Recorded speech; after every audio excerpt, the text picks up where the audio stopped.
السلام علیکم ورحمۃ اللہ وبرکاتہ۔ حجاج بن یوسف کے دور میں مختلف بغاوتیں ہوتی رہیں جن کو حجاج بڑی سختی سے کچلتا رہا۔ بغاوت کی مرتکب ایک قوم پر اسے غلبہ حاصل ہوا تو اس نے فوجیوں کو حکم دیا کہ ان سب کو قتل کر دیا جائے۔ جلادوں نے قتل کرنا شروع کیا۔ جب ایک عرابی باقی رہ گیا تو نماز کا وقت ہو گیا۔ حجاج نے اپنے ایک سالار اور معتمد قتیبہ بن مسلم کو بلایا اور کہا، یہ آج رات تمہارے پاس رہے گا، کل اسے ہمارے ہاں پیش کیا جائے۔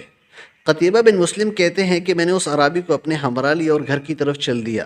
راستے میں اس نے مجھ سے بڑی لجاجت سے کہا، قتیبہ اگر تمہارے اندر کوئی خیر کا جذبہ ہے تو میں ایک بات کہوں؟ میں نے کہا، ہاں بتاؤ کیا بات ہے؟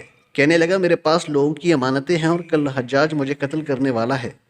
کیا ایسا ممکن ہے کہ تم مجھے گھر جانے دو تاکہ میں لوگوں کی امانتیں واپس کر دوں، حقداروں کا حق ادا کر دوں اور جو کچھ مجھے لینا دینا ہے اپنے ورثاء کو بتاؤں؟ میں رب العزت کو اپنا کفیل بناتا ہوں اور وعدہ کرتا ہوں کہ کل میں واپس آ جاؤں گا۔ میں نے اس کی بات پر بڑا تعجب کیا اور مسکرایا بھی کہ یہ کس قسم کی بات کر رہا ہے۔ اس نے میرے چہرے کی طرف دیکھا اور پھر کہنے لگا، میں رب کو گواہ بنا کے کہتا ہوں کہ میں کل واپس آ جاؤں گا، مجھے جانے دو۔ میں مسلسل انکار کرتا رہا کہ یہ کیسے ممکن ہے کہ تمہیں چھوڑ دوں اور تم واپس آ جاؤ گے۔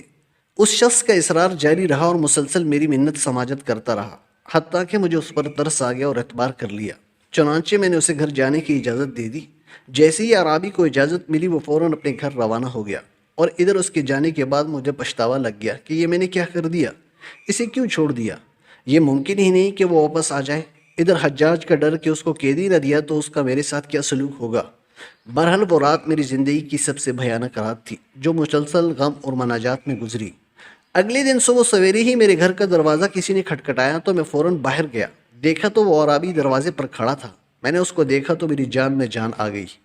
پوچھا کہ واپس آ گئے ہو؟ کہنے لگا، ہاں تمہارے سامنے تو کھڑا ہوں۔ دراصل مجھے اعتبار نہیں آ رہا تھا۔ اس نے کہا، جب میں نے رب العزت کو اپنا کفیل بنایا تھا تو واپس کیسے نہ آتا؟ میں اسے اپنے ہمراہ لے کر حجاج کے پاس حاضر ہوا۔ قیدی کو میں نے دربان کے پاس چھوڑا۔ حجاج نے دیکھتے ہی مجھے سوال کیا کہ قتیبہ وہ ہمارا قیدی کدھر ہے؟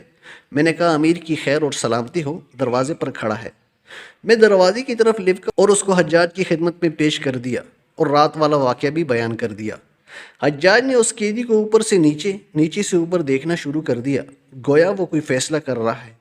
اچانک حجاج کی آواز گونجی، یہ قیدی میں نے تمہیں بخش دیا، اب جو اس کے ساتھ سلوک کرنا چاہو تمہاری مرضی ہے۔ میں نے قیدی کو ہمراہ لیا اور باہر نکل آیا۔ باہر نکل کر قیدی سے کہا، جہاں تمہارا جی چاہے چلے جاؤ، میری طرف سے تم آزاد ہو۔ عرابی نے آسمان کی طرف چہرہ کیا اور کہا، اے اللہ، تمام تعریف تیری لی ہے اور تیرا شکر ہے۔ اس کے بعد اس نے نہ کوئی دوسرا کلمہ کہا اور نہ ہی میرا شکریہ ادا کیا اور ایک طرف چل دیا۔ مجھے بڑا تعجب ہوا کہ میں نے اس شخص کو موت کے چنگل سے نکالا ہے مگر اس نے میرا شکریہ ادا کرنا بھی مناسب نہیں سمجھا۔ میں نے دل ہی دل میں کہا، رب کعبہ کی قسم، یہ بدو مجنون ہے، پاگل ہے۔ اگلے دن وہ عرابی دوبارہ میرے پاس آیا اور کہنے لگا، بھائی اللہ تجھے میری طرف سے بہتر بدلہ دے۔